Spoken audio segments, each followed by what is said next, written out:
Hello students, good morning. आप सभी कैसे हैं? पिछले वीडियो में हम लोगों ने चैप्टर नंबर 1 संख्याएं, पुनरावृत्ति या नंबर्स रिवीजन के बारे में अध्ययन कर रहे हैं। तो देखते हैं हम आज के इस वीडियो में। तो इसमें देखिए, हम लोगों ने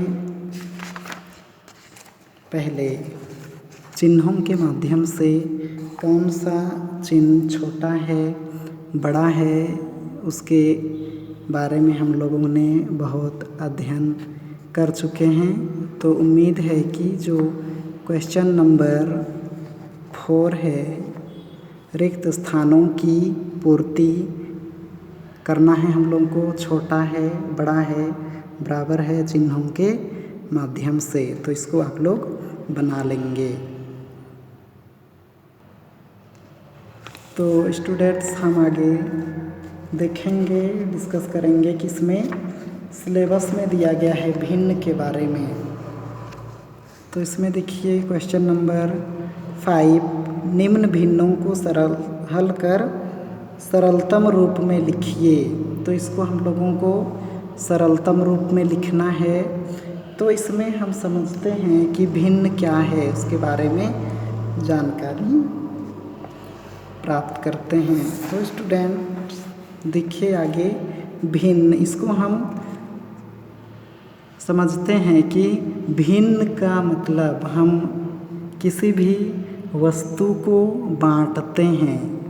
बांटना अर्थात कोई तरबूज है या कोई रोटी है, उसको 2 भागों में बांट रहे हैं। तो उसको हम लोग क्या लिख सकते हैं? 1/2।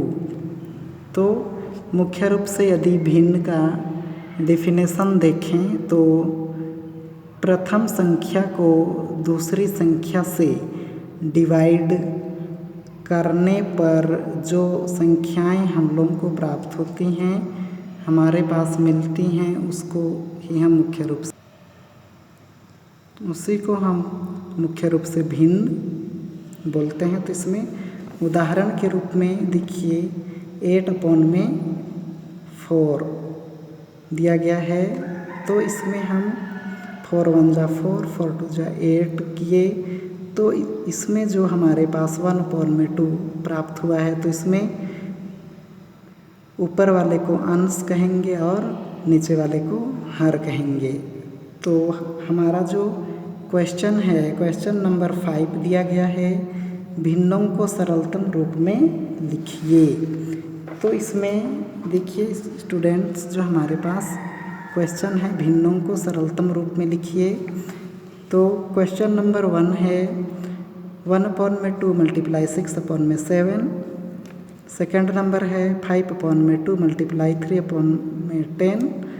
और थर्ड नंबर है 4/11 मल्टीप्लाई 22/8। तो ये जो फर्स्ट, सेकंड, थर्ड, ये तीनों एक प्रकार से अर्थात एक जैसे बनेंगे, सॉल्व होंगे। तो इसके बारे में हम इसके सॉल्व को देखते हैं। तो देखते हैं क्वेश्चन नंबर 1, 1/2 मल्टीप्लाई 6/7। तो इसका अंश के साथ मल्टीप्लाई करेंगे और हर के साथ मल्टीप्लाई होगा। तो देखिए अंश 1 और 6 है, तो 6 1 जा 6 या 1 मल्टीप्लाई 6 किए।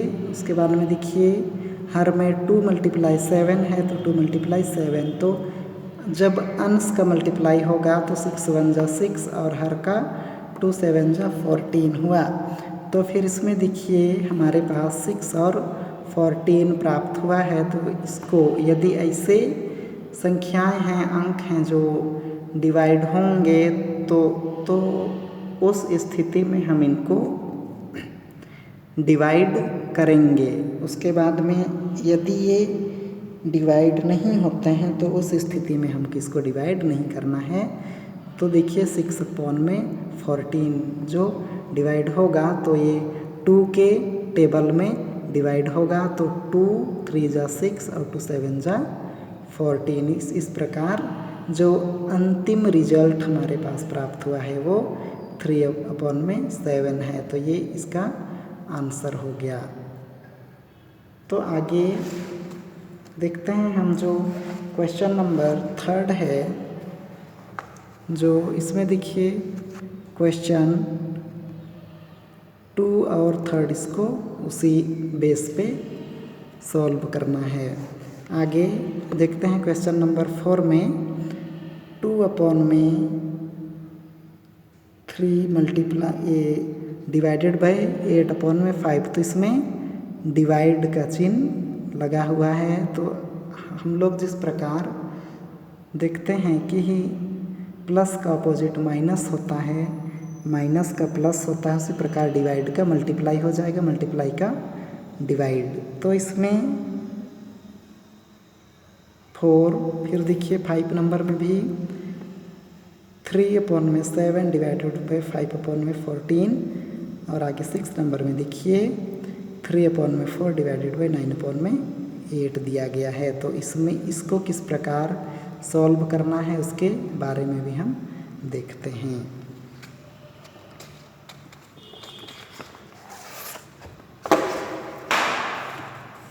तो इसमें देखिए जो क्वेश्चन है 2/3 डिवाइडेड बाय 8/5, तो इसको किस प्रकार से सॉल्व करना है। तो इसमें फर्स्ट वाले को लिख लिए 2/3, डिवाइड का अपोजिट मल्टीप्लाई हो गया। फिर ये जब मल्टीप्लाई होता है तो अंश हर में चला जाता है और हर अंश में आ जाएगा। तो इसमें 5 हर है इसलिए यहाँ अंश में हो गया, और यहाँ 8 अंश में है तो वो हर में हो गया, और अंश का अंश से मल्टीप्लाई होगा और हर का हर से मल्टीप्लाई होगा। तो इसमें देखिए 5 2 जा 10 हुआ और 8 3 जा 24। तो इसको भी आगे देखना है कि ये डिवाइड हो रहे हैं या नहीं हो रहे हैं। तो स्टूडेंट्स आगे देखते हैं 5 2 जा 10 प्राप्त हो गया और 8 3 जा 24। तो ये डिवाइड होंगे तो 2 5 जा 10, 2 1 जा 2, 2 2 जा 4। तो इस प्रकार इसका भी अंतिम परिणाम प्राप्त हो रहा है 5/12, जो कि आगे और डिवाइड नहीं होगा। तो इस प्रकार इसका जो अंतिम रिजल्ट है वो 5/12 प्राप्त हुआ, ये आंसर है। देखिए बच्चे आगे क्वेश्चन नंबर 6 पे आ जाते हैं। तो क्वेश्चन नंबर 6 में दिया गया है राधा ने एक तरबूज का 1/2 हिस्सा खाया तथा सोहन ने उसी तरबूज का 1/4 हिस्सा खाया। बताइए दोनों ने मिलकर तरबूज का कुल कितना हिस्सा खाया। तो इस प्रकार हम लोगों को इसमें देखना है, सॉल्व करना है कि 2 लोग कौन कौन हैं, राधा और सोहन ने मिलकर के कितने तरबूज खा रहे हैं। तो इसको सॉल्व करते हैं। तो इसमें देखिए हल क्रमांक 6, राधा ने तरबूज का 1/2 हिस्सा खाया, जो कि क्वेश्चन में दिया गया है।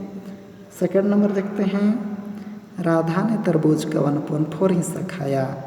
तो स्टूडेंट हम इसको जोड़ देंगे, प्लस कर देंगे। तो देखिए हमारे पास 1/2 प्लस 1/4। तो इसमें अंश में देखिए 1 1 है और हर में 2 और 4। तो इस क्वेश्चन को करके या सॉल्व करने के बाद हम लोगों को यह ध्यान में देना है कि जो भिन्न संख्याएं हैं उनको किस प्रकार से जोड़ना है, उसको हम लोगों को देखना है। तो उसी के बारे में हम देखें। तो इसमें देखते हैं बच्चों, जो हर है 2 और 4 है, इसका एलसीएम निकाल लेंगे। अर्थात इस प्रकार आप रफ कार्य कर सकते हैं। तो इसमें 2 और 4 है, इसका एलसीएम निकालेंगे तो 2 1 जा 2, 2 2 जा 4 होगा, फिर 2 से, तो ये जब तक करना है जब तक कि 1 प्राप्त ना हो जाए यहाँ तक। तो इसका एलसीएम 4 हुआ, तो इसमें देखिए जो अंश में 1 है और जो हरों का एलसीएम 4 है, तो फिर देखिए इसमें जो हर में 2 है उससे हम किसको, जो एलसीएम का 4 है उसको डिवाइड करेंगे। तो इसमें देखिए 2 2 जा 4, तो भागफल के रूप में 2 प्राप्त हुआ है। इस 2 को अंश में मल्टीप्लाई कर देंगे तो 1 × 2 हुआ, बीच में आया है प्लस चिन्ह तो प्लस चिन्ह लाए, और इसमें 1 × 1 अर्थात इसमें ये 1 के लिए हम लोग जो यहाँ देखिए हर में 4 है और इसका एलसीएम 4 है, तो उसको 4 से 4 को डिवाइड करेंगे तो 1 बार में होगा। तो इसीलिए देखते हैं यहाँ 1 × 1 आया, अपॉन में हरों का एलसीएम 4 हुआ। तो फिर इसमें देखिए आगे 2 1 जा 2 प्लस 1 1 जा 1 अपॉन में 4 आ गया। तो इसमें 2 + 1 3 हुआ और ये नीचे का 4 आ गया। तो इस प्रकार इसको हम सॉल्व किए तो कितना प्राप्त हुआ, 3 अपॉन में 4। तो ये हम लोगों का अंतिम परिणाम है, आंसर है। तो इसमें देखिए था राधा और सोहन ने मिल करके तरबूज का 3/4 हिस्सा खाए हैं। तो स्टूडेंट्स आगे देखते हैं हम लोग क्वेश्चन नंबर 7 की ओर बढ़ते हैं आगे। तो इसमें देखिए क्वेश्चन नंबर 7 पे आते हैं। तो मोहन की कक्षा में कुल 45 विद्यार्थी थे, लड़कियों की संख्या कुल विद्यार्थियों का 2/5 है, लड़कियों की संख्या ज्ञात कीजिए। तो इसमें देखिए हम लोगों के पास टोटल विद्यार्थियों की संख्या 45 है, उसमें लड़कियों की संख्या कुल संख्या का 2/5 है। तो इसमें लड़कियों की संख्या ज्ञात करना है। तो इसका सॉल्व किस प्रकार होगा उसके बारे में देखते हैं। तो इसमें देखिए आगे हल क्रमांक 7 हम लोग लिखते हैं क्वेश्चन के अकॉर्डिंग कि इसमें मोहन की कक्षा में कुल 45 विद्यार्थी थे, लड़कियों की संख्या कितना है 2/5। तो इसको हम लोग इस प्रकार सॉल्व करेंगे कि क्वेश्चन में दिया गया 45 × 2/5। तो यहाँ ये 45 भिन्न संख्या नहीं है, इसलिए इसको भिन्न संख्या बनाने के लिए 1 रख दिए। तो 5 1 जा 5, 5 9 जा 45। तो इसमें 9 प्राप्त हो गया, 9 × 2 तो 9 2 जा 18। इस प्रकार हम लोग के पास जो अंतिम परिणाम प्राप्त हुआ वो 18 प्राप्त हुआ। इस प्रकार हम कह सकते हैं कि लड़कियों की संख्या इक्वल 18 है। ये हम लोग के पास टोटल आंसर हो गए। आगे देखते हैं स्टूडेंट क्वेश्चन नंबर 8। प्रभात 500 रुपये लेकर बाजार गया, उसने कुल रुपयों के 1/4 रुपयों की किताबें खरीदी तथा कुल रुपए के 1/5 रुपये की मिठाई खरीदी। बताइए उसके पास कुल कितने रुपये शेष बचे हैं। तो इसको हम आगे सॉल्व करते हैं। तो इसका किस प्रकार से सॉल्व करेंगे तो इसके बारे में देखते हैं। हम आगे इसका सॉल्यूशन निकालते हैं। तो इसमें देखिए स्टूडेंट प्रभात के पास पहले 500 रुपीज़ हैं, उनमें से किताब उन्होंने ख़रीदा है 1/4 का और मिठाई ख़रीदा है 1/5 का। तो पहले हम किताब के बारे में डिस्कस करते हैं। किताब का जो मूल्य है उसको निकालेंगे तो फिर जो किताब का मूल्य है 1/4 है। तो इसमें 500 जो उसके पास कुल रुपए हैं वो है मल्टीप्लाई जो किताब खरीदा है 1/4। इसमें 2 के टेबल में इसको डिवाइड कर देंगे तो 2 इसमें देखिए तो 2 2 जा 4 हुआ और 2 1 जा 2 2 5 जा 10 और 0 यहाँ चला गया। फिर यहाँ 2 1 जा 2 और 2 1 जा 2 और 2 2 जा 4 और 2 5 जा 10। उस प्रकार यहाँ से टोटल रुपए प्राप्त हो रहे हैं 125 रुपीज़ हुए। तो ये था फर्स्ट कंडीशन का।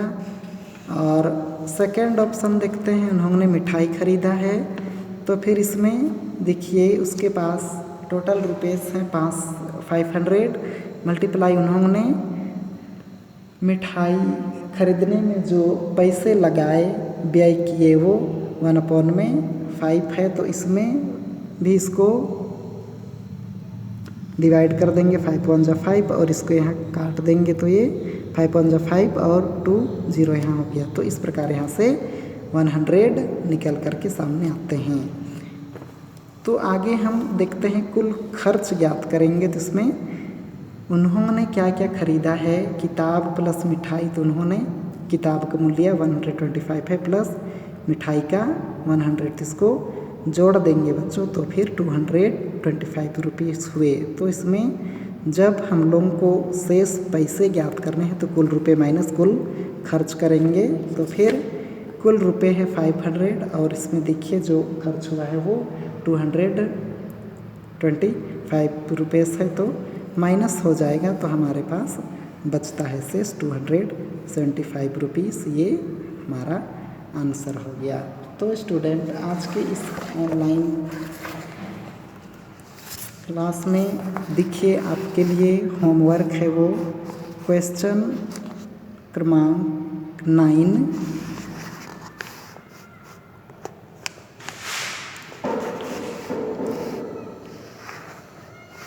तो इसमें देखिए जो क्वेश्चन क्रमांक 9 आपके पास होमवर्क है तो इसको आप सॉल्व करके होमवर्क सेंड करिएगा। तो स्टूडेंट्स मिलते हैं हम अगले वीडियो में। बाय। ओके।